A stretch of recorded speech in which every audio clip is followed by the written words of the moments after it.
Segundo Crônicas, capítulo de número 14, versículo 4. Nós vamos lendo e entrando no mistério de Deus aqui, explicando os versículos conforme o Espírito Santo nos ordenar. O tema desta mensagem: a escada do orgulho nos leva ao porão de lama.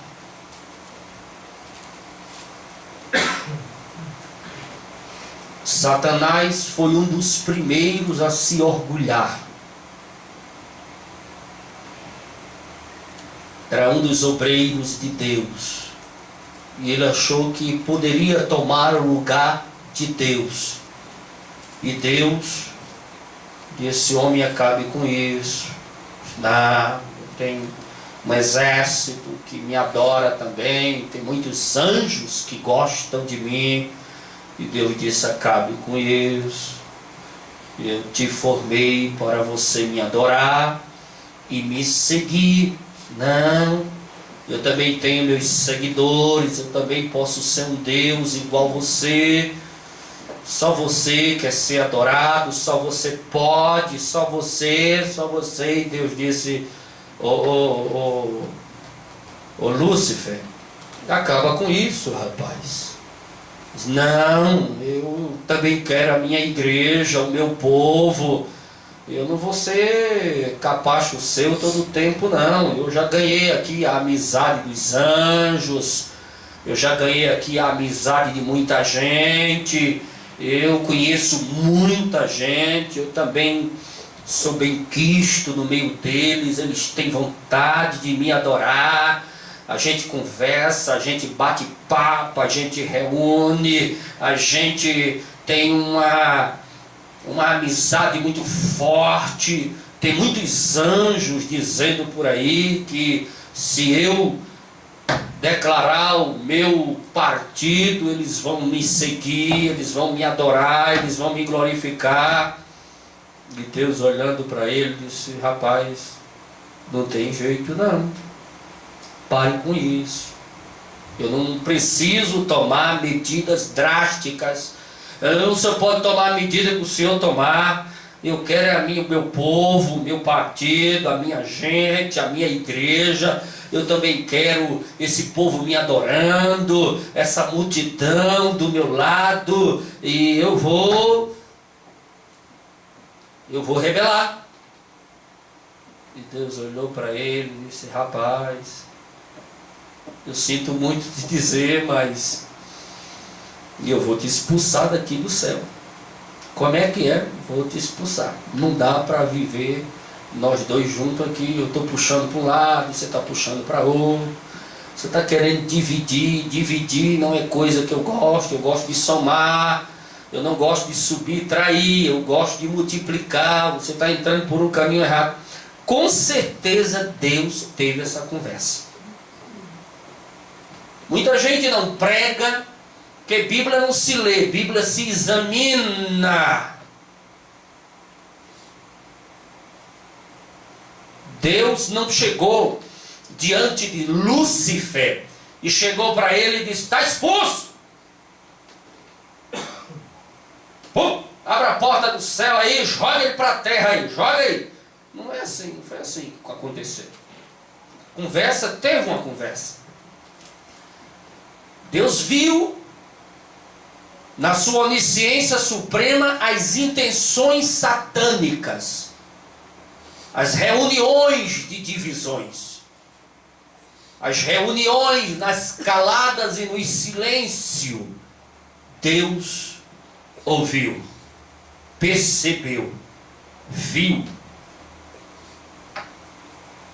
que Satanás estava arquitetando uma maneira sutil, maligna, para destruir o sossego e a paz de Deus lá nos céus. Lá diante do seu trono, lá onde ele habita, além das estrelas, há uma cidade, há um exército, há uma nação celestial lá em cima. Não sei se é no terceiro céu, como Paulo disse que foi arrebatado ao terceiro céu, e viu e ouviu coisas que nunca foi revelado ao coração, ao entendimento do homem, que estão guardadas e seladas para o dia que a igreja subir no arrebatamento. A igreja vai conhecer esses mistérios, e cada um de nós iremos receber um novo nome. Iremos estar ao lado daquele que comprou a igreja, daquele que morreu pela igreja, aquele que ama a igreja, aquele que é apaixonado pela igreja, aquele que não deseja tocar nem no fio de cabelo da igreja, aquele que diz que a igreja é a menina dos seus olhos. E se algum cisco for lançado sobre essa menina dos olhos de Deus, Deus entra em batalha, em guerra, e sai passando por cima de qualquer inimigo da igreja como um rolo compressor, esmagando, destruindo, matando, porque ele não quer que ninguém toque na sua amada, a sua predileta, a sua desejada, a sua querida, a sua protegida, a sua noiva, que é a igreja. Toca na igreja para você ver. Pode ser pastor, pode ser bispo, pode ser apóstolo, pode ser semideus, pode ser patriarca, pode ser o que for. Tocou na igreja, ele espedaça, ele esmaga, ele abre a cova, ele sepulta, ele enterra, ele derruba, ele abate, ele destrói, porque a igreja é dele. Foi comprada com um dinheiro tão supremo, um valor incalculável que nenhum matemático pode calcular o valor da igreja. A igreja, ela é suprema, ela é protegida, ela é guardada, ela é a menina dos olhos de Deus. E lá em cima houve reuniões e reuniões, e Deus viu e ouviu, e disse: chama Lúcifer, que desejo falar com ele. Desejo me ter um gabinete em particular com Lúcifer, o meu homem de confiança, o meu secretário, o meu assessor, não sucessor, assessor. Eu preciso conversar com ele, eu preciso ter algo com ele de particular, preciso dizer para ele o caminho que ele está tomando é um caminho sem volta. Existem decisões na nossa vida que é caminhos sem volta. As pessoas tomam sem pensar, sem olhar para frente, sem calcular e sem medir o tamanho do prejuízo que pode essa decisão acarretar, trazer, resultar. Então toda decisão, ela é de risco. Precisamos orar, precisamos jejuar, precisamos dobrar os joelhos, precisamos buscar a orientação do eterno, do divino, do supremo, do todo-poderoso, daquele que é imortal, daquele que vive, que reina para todo o sempre, o arquiteto dos céus e da terra, o dono de tudo, o todo-poderoso.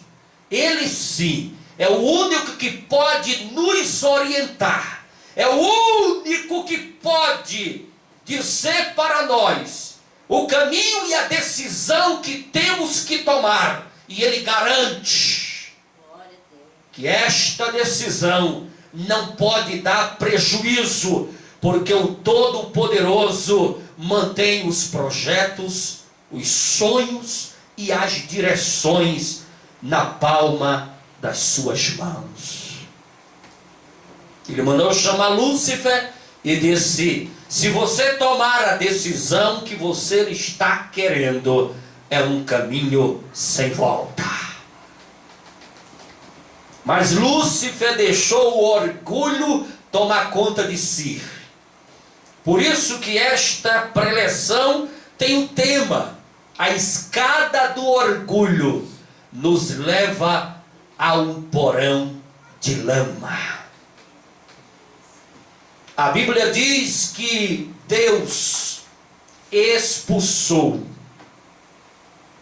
dos céus Lúcifer e uma terça parte dos anjos que estava do lado dele, seguindo ele, rebelando juntamente com ele, dividindo com ele,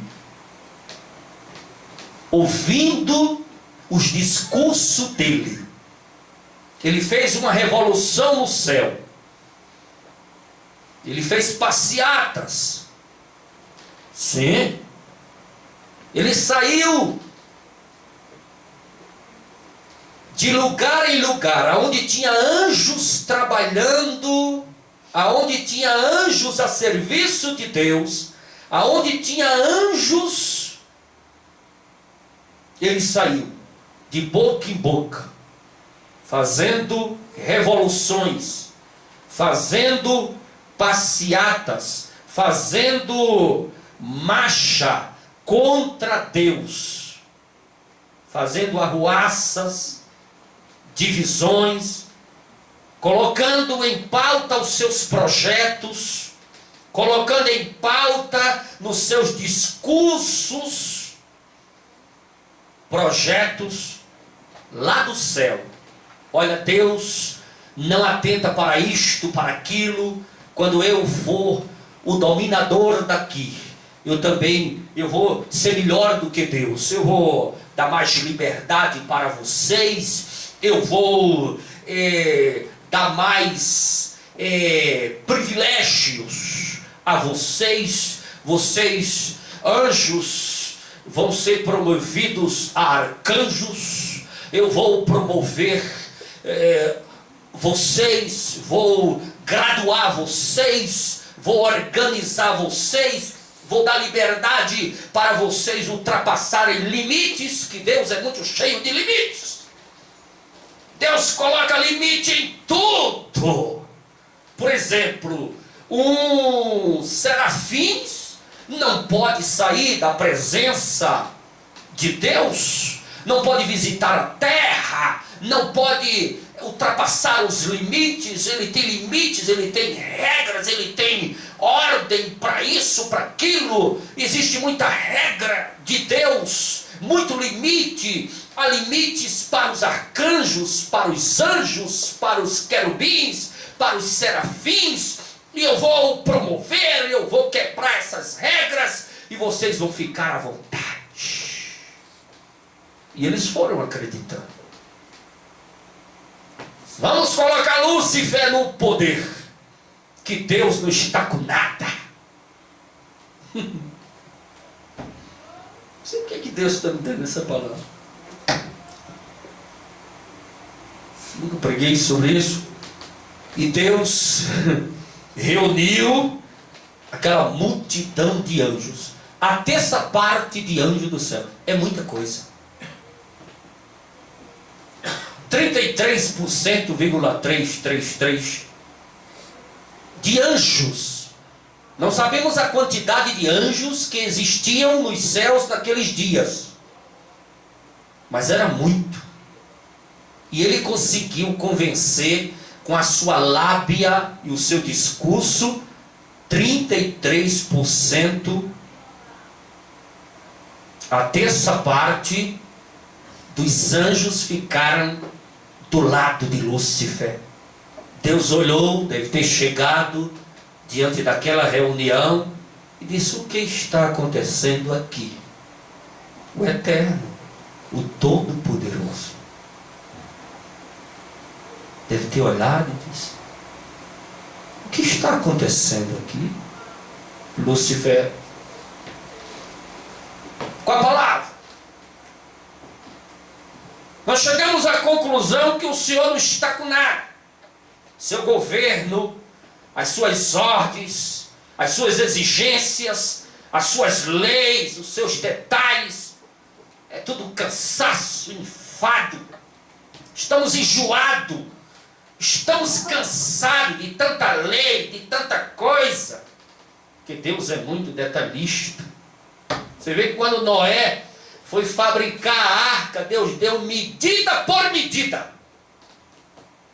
Senhor, faz a arca de qualquer madeira. Não, Senhor, madeira de golfe. Senhor, mas encha a arca de janela. Não, Senhor, só quero uma. E os degraus? Tanto. E os andares? Tanto.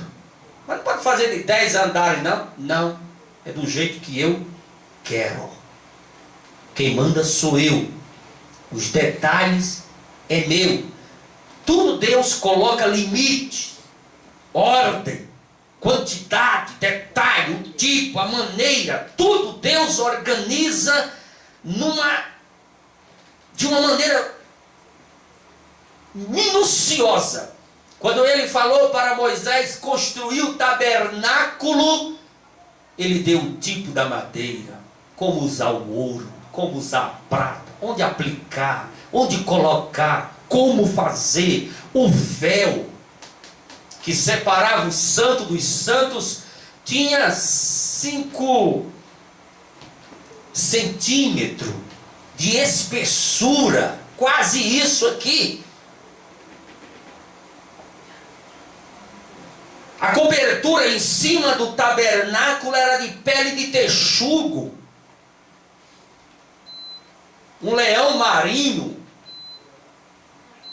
E quando se olhava o tabernáculo de longe, você olhava o tabernáculo no deserto, no meio do acampamento, você via aquela coisa sem expressão, aquela coisa feia, aquela cobertura daquela pele sem beleza, aquela coisa esquisita. Mas quando você chegava dentro dele, era tudo de ouro. Era tudo coisa mais linda que você podia ver e imaginar. Era tudo perfeito, era tudo encaixado, era tudo organizado de uma maneira tão linda, tão maravilhosa, tão sublime. Tudo Deus organizou, arquitetou, formou, e isso encheu a paciência de Lúcifer. Ele queria liberdade, ele queria também mandar, ele queria fazer o que estava no nariz, ele queria ter gente louvando a ele queria ter poder, ele se encheu de uma dosagem de orgulho tão forte, que Deus deve ter dito para ele: Lúcifer, eu vou te falar uma coisa. Eu sinto muito você ter tomado essa decisão. E vocês aí que estão do lado dele, é uma grande multidão de anjos. Vocês têm certeza que vão seguir a ele? Olha, eu vou dar alguns minutos para vocês mudarem de ideia. Que a coisa não foi assim. Deus não é assim. Deus conversa. Deus entende. Teve reuniões e reuniões. E Deus deu tempo para ele pensar. Porque a decisão era um caminho sem volta. Ele disse: olha, Eterno, já estamos decididos. Ninguém arreda o pé. Todo mundo está comigo. E a decisão é essa: sai do trono, que o trono é meu. E Deus deve ter dito: abre as portas do céu.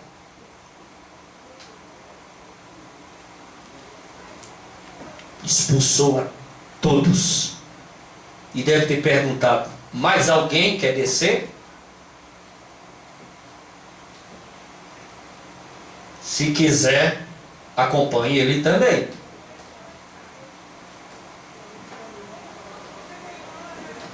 Por isso que a escada do orgulho nos leva ao porão de lama.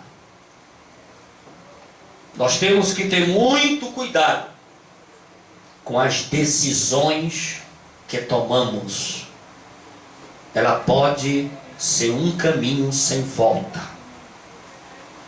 Antes de qualquer decisão na sua vida, você que conhece a palavra, você que ora, você que é crente, você que tem o nome escrito no livro da vida, você que tem compromisso com Deus, aliança com Deus, você que conhece Deus, você que conhece a palavra, antes de qualquer decisão, ore.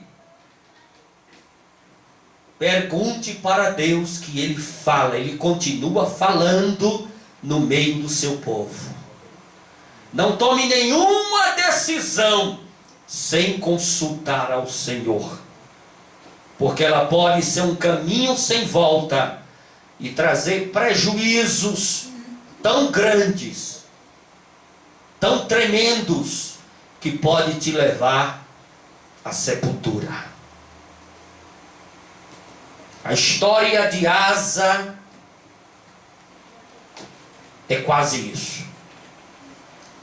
O versículo de número 4 do capítulo 14 de 2 Crônica diz assim: Asa ordenou ao povo de Judá que buscasse o Senhor, o Deus dos seus antepassados, e que obedecesse às leis e aos mandamentos dele. Versículo 5: Retirou os altares idólatras e os altares de incenso de todas as cidades de Judá. E o reino esteve em paz durante o seu governo. Versículo 6: Também construiu cidades fortificadas em Judá, aproveitando esse período de paz. Quando nós estamos no período de paz, nós temos tempo para construir. Ninguém entrou em guerra contra ele durante aqueles anos, pois o Senhor lhe deu descanso.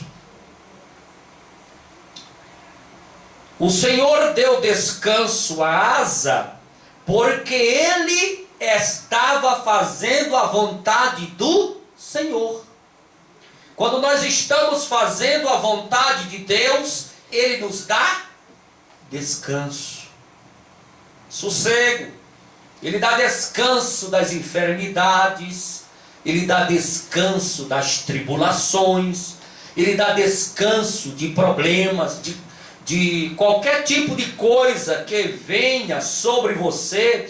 Qualquer mal que o diabo lance sobre você, Deus retira para longe e te dá descanso. Mas Ele só te dá descanso quando você está dentro da vontade dEle. Ele só te dá descanso quando você está no propósito dEle. Ele só te dá livramento, Ele coloca proteção sobre você quando você está fazendo a vontade dEle. Asa foi o terceiro rei de Judá. Ele reinou 41 anos. E no início Asa fez uma reforma religiosa. Asa foi um Lutero, um reformador, um homem que chegou com vontade de agradar a Deus.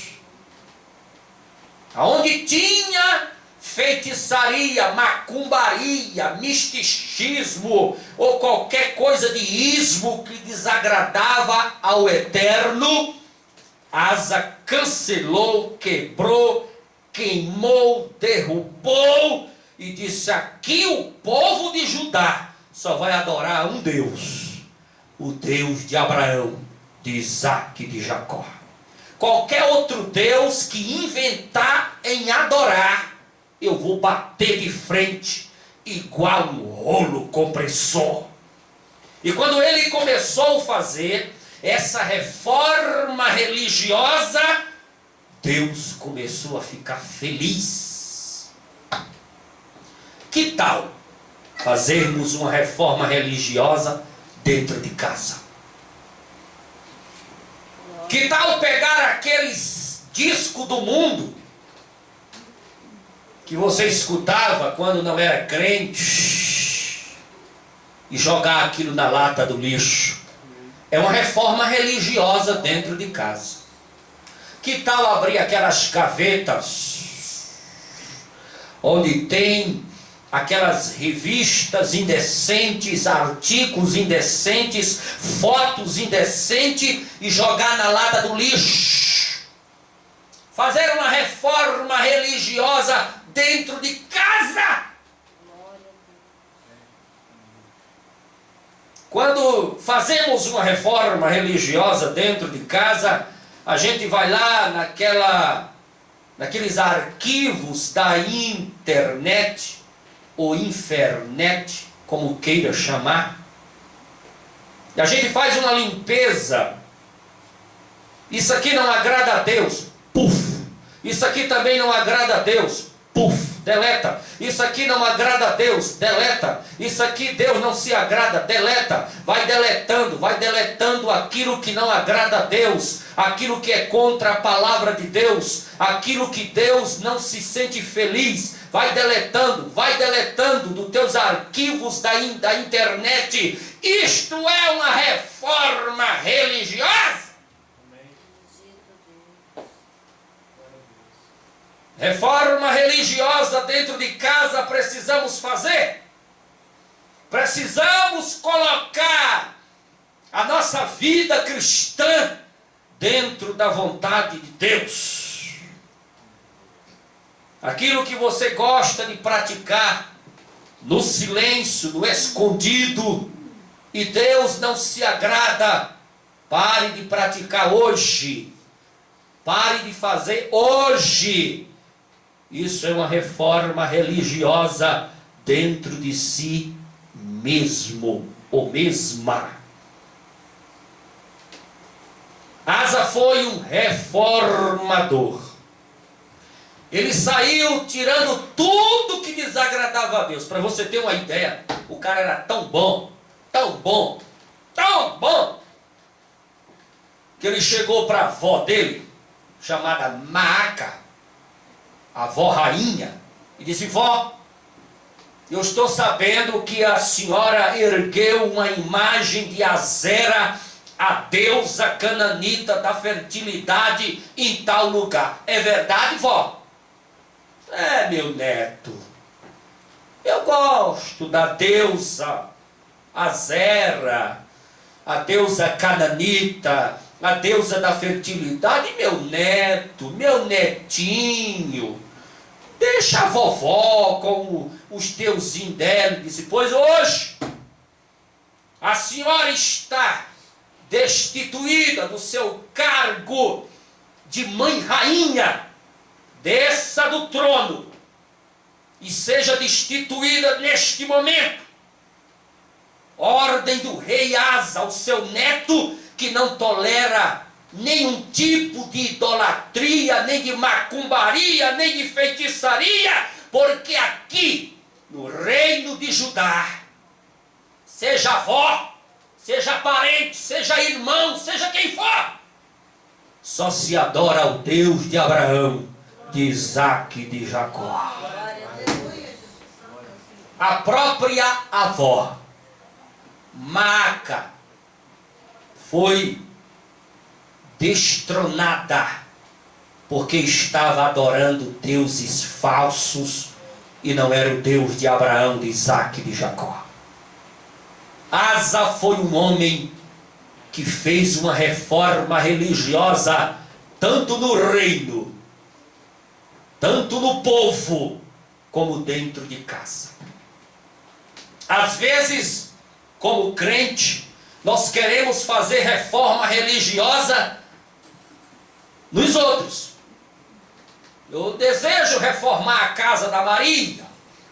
Eu desejo reformar a casa do José.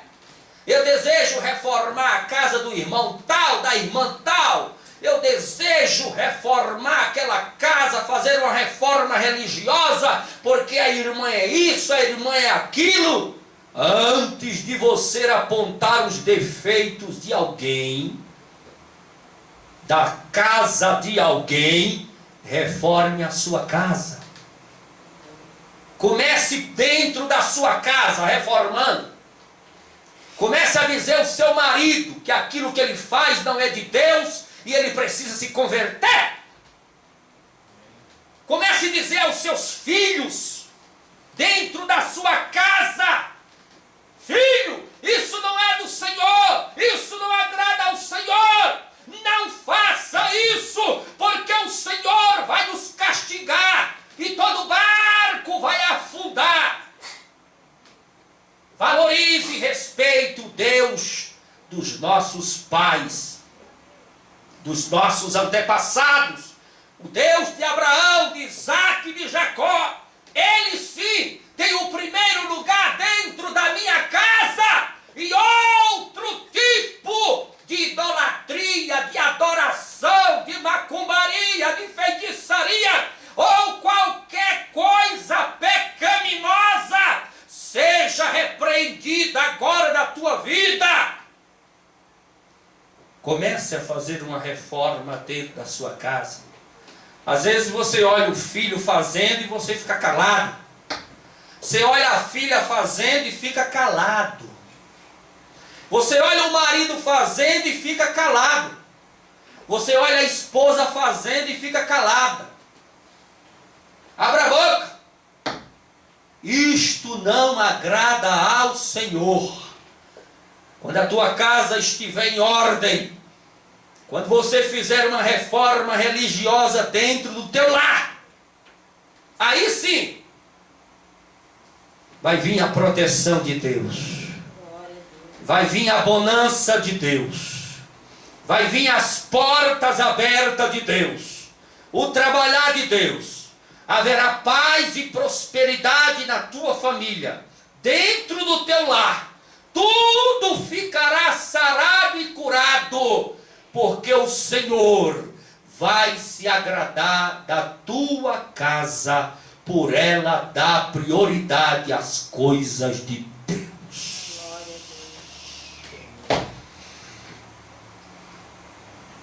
No início, Asa fez uma reforma religiosa. Os seus primeiros 10 anos foi paz, foi conserto e foi vitórias. Ele destronou a própria avó para respeitar a Deus. No final do seu reinado, ele começou a entrar no mesmo veneno que Lúcifer entrou. Ele tomou a mesma dose. Ele fez aliança com a Síria, ao invés de confiar no Senhor. 39 anos do seu reinado, no 39º do seu reinado, ele adoeceu dos pés. E a Bíblia diz claramente: o rei Asa, doente dos pés, não confiou no Senhor, ele confiou nos médicos. E já que ele confiou nos médicos, o Senhor o matou. Tem tanto crente confiando em médico. Tem crente que dá mais valor a médico do que a Deus. Ele dá mais valor ao médico. O médico é uma bênção. ele é de Deus, mas ele não é maior do que Deus. Nós precisamos valorizar Deus e não os homens aqui da terra. Quantas pessoas que pegam o microfone e vêm agradecer aqui no santuário, e ele fala palavras, ele ou ela, palavras e palavras exaltando e exultando o médico. E lá no final ele fala, graças a Deus. Então Deus ficou em segundo, terceiro, quinto lugar. Deus está acima de tudo. O médico só passa uma receita abençoada porque tem Deus. Um remédio só cura a tua enfermidade porque aquela descrição daquele remédio, quem mandou foi Deus. A cirurgia que tu fez, não existe cirurgia simples, não existe cirurgia sem perigo, toda cirurgia é cirurgia, você só escapou dela porque Deus estava ali, segurando nas mãos dos médicos e dizendo para ele, corte aqui, corte ali, faça assim, porque este é meu servo, minha serva, e eu preciso dele ainda vivo na terra para cumprir um projeto da igreja. É Deus. É Deus que te orienta qual médico deve ir. É Deus que orienta o teu médico. É Deus que abre os caminhos. É Deus que abre as portas. É Deus que governa tudo. Um fio de cabelo só cai da tua cabeça se Deus permitir. Palavras minhas, não da Bíblia. A Bíblia diz que Deus conhece todos e tudo. E Ele sabe até quantos fios de cabelo tem na tua cabeça. Palavras da Bíblia. E ela diz também, um pardal que tem um valor de centavos, que um centil, só cai morto se Deus permitir. Então Deus controla tudo e todos. Aprenda a glorificar a Deus em tudo e deixar o homem em quinto lugar, porque nós não somos de nada. Toda honra, toda glória, todo louvor é dado ao Deus de Abraão, de Isaac, de Jacó.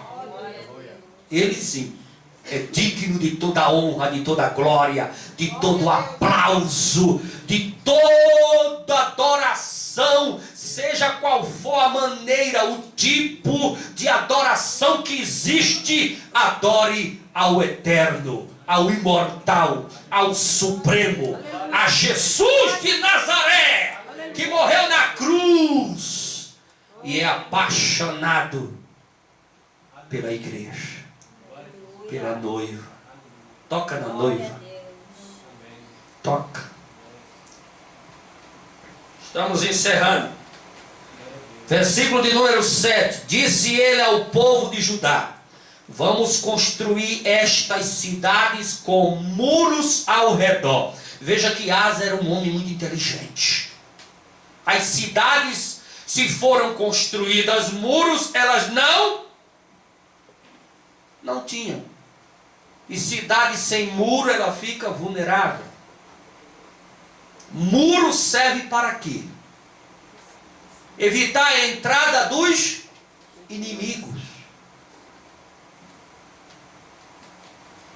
Tem crente que tem a vida cristã dele, mas ao redor dela não constrói muros. É aberta. Entra todo tipo de seta. Entra todo tipo de bicho. Todo tipo de praga. Todo tipo de coisa ruim. Entra na vida do crente. Não tem jeito, porque não constrói muros. Pastor, e como construir um muro ao redor da minha vida. Dobra o joelho que o muro começa a ser construído. Dobra o joelho pela madrugada, acorda sudoeste. Os muros vão começar a ser construídos. Muros de oração, muros de jejum, muros de presença na casa de Deus, muros de louvor, muros de meditação e leitura da palavra. Vai se criando muros, muros, muros, muros, e a seta que vem bate no muro e cai. As pragas, as coisas sorrateiras, aquilo que o inimigo lança, dardos inflamáveis, flechas que vêm do diabo, palavras negativas e contrárias, ela bate no muro e não entra, ela bate no muro e fica do lado de fora, e o crente é protegido, é guardado, ele sim é guardado, protegido, porque ora, porque jejuma, porque lê a palavra, porque come palavra, porque obedece a palavra. Crie muro ao redor da sua vida cristã. Asa disse, as cidades estão vulneráveis, vamos construir muros. Fortificou com torres. As cidades não tinham torres. Estou falando das cidades de Judá. Não tinham torres. Asa disse, vamos construir torres. Para colocar o que na torre? Um sentinela. Tem torre na tua vida cristã? Tem sentinela na tua vida cristã? Quem é o sentinela do crente? Ele mesmo. A Bíblia manda vigiar e depois orar. Vigiar está em primeiro lugar. Vigia. Vigia as palavras que tu fala, porque amanhã elas podem estar no tribunal contra você.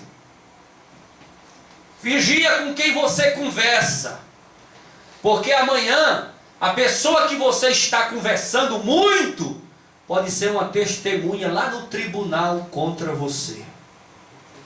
Vigia! Vigia com quem você coloca dentro da sua casa, porque amanhã os segredos que existe dentro do teu lar vai ser propagado na primeira folha do jornal da fofoca, e o povo vão saber os segredos da tua casa, os segredos da tua família, os segredos do teu lar. Cada lar tem um segredo diferente, um costume, uma maneira, um jeito. Tem segredo sim lá na tua casa que o diabo não pode saber, o povo não pode saber. Segredo teu e de Deus. Então guarda os teus segredos. Vigia com quem entra dentro da tua casa. Vigia. Vigia com quem tu andas.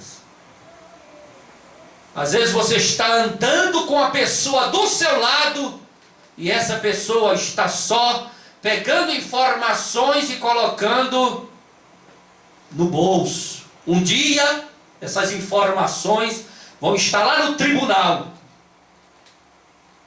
contra você. Asa, quando construiu torres, ele disse, nós precisamos de sentinelas, de vigia. Homens que possam vigiar a cidade. O vigia, ele fica dentro da torre, mais alto do que o muro, muito mais alto. Primeiro ele construiu o muro, depois ele construiu torres. E o sentinela fica lá, um de dia e um de noite. Não pode dormir, não pode tosquenejar, olhando. Quando vem um inimigo lá de longe, ele toca a buzina.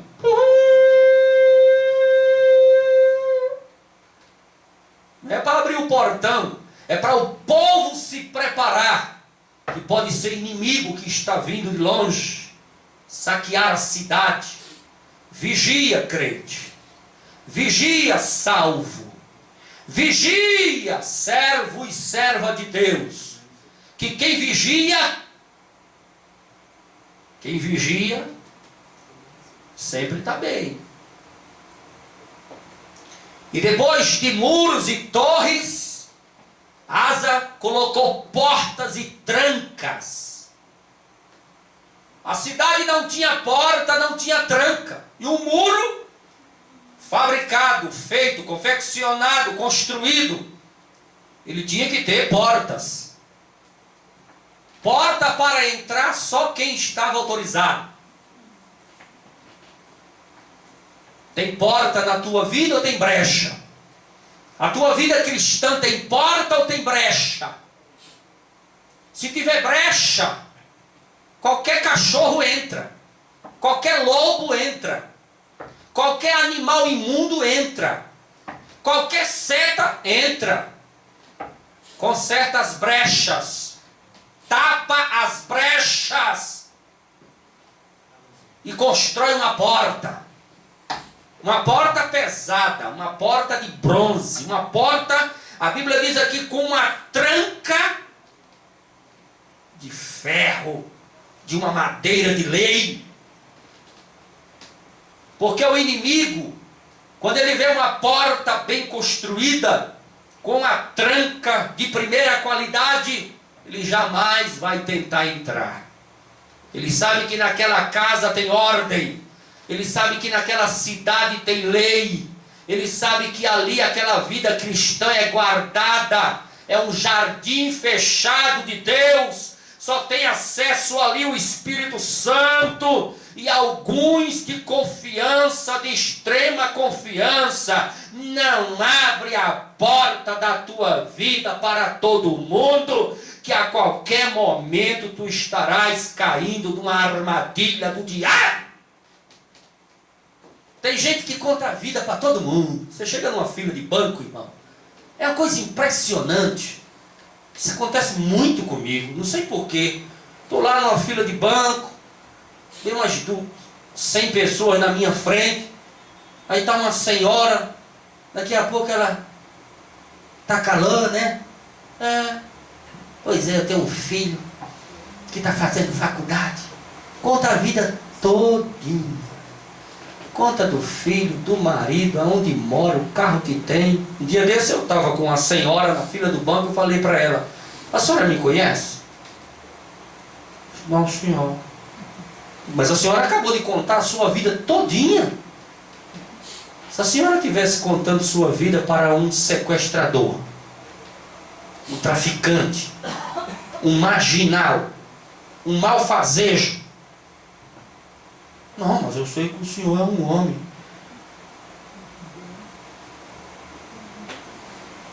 A senhora para de contar a sua vida para as pessoas. Isso é carência, solidão, vontade de falar, de conversar. Mas isso é muito perigoso.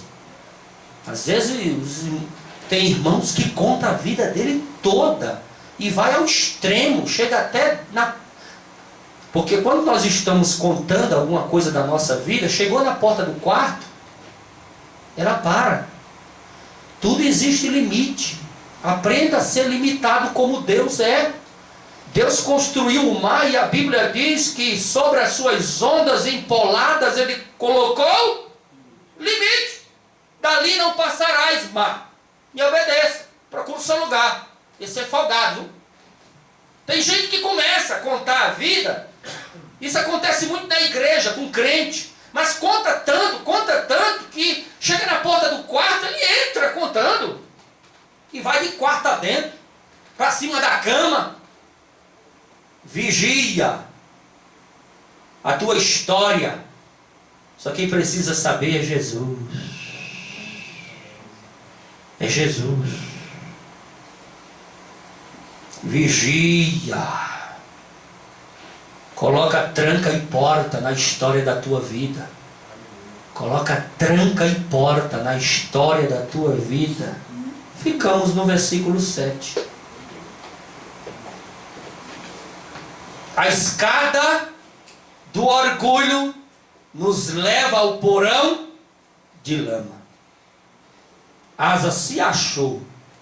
Salomão se achou. E outros se acharam. Como Lúcifer, e terminou com a cara na lama. Nunca se ache. Deixe que Deus acha você. Vamos ficar em pé?